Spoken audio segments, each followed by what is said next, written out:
ลำเพลินวงใหม่ภายใต้การบริหาร2ผู้นำคุณภาพโดยมีบอสโจยมนินทร์และเฮียหน่อยหมอลำไอดอลที่สร้างปรากฏการณ์ครั้งยิ่งใหญ่ในวงการหมอลำเพื่อสืบสานศิลปะวัฒนธรรมอีสานให้อยู่คู่กับคนไทยและสู่สากลคนทั้งโลกได้รู้จักว่านี่คือวัฒนธรรมไทยวัฒนธรรมของคนอีสาน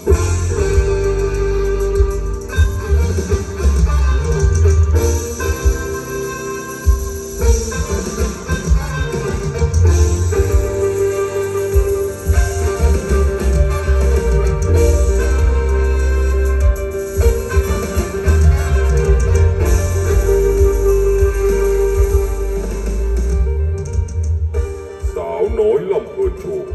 สายเลือดหมอลำเพลินเงินล้านหมอลำโล่พระราชทานสาวน้อยเพชรบ้านแพง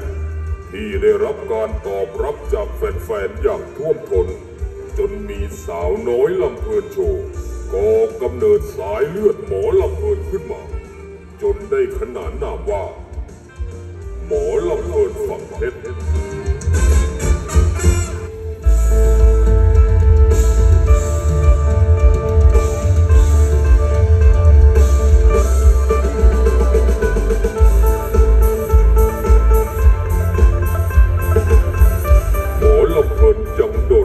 เป็นประจักษ์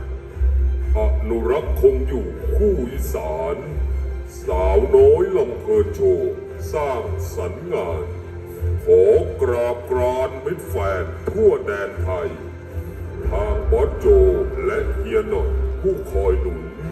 ขอบพระคุณแรงศรัทธาที่มอบให้ฝากสาวน้อยลำเพลินโชว์ไว้ในใจอยู่คู่แฟนตลอดไปไม่ลืมเลือน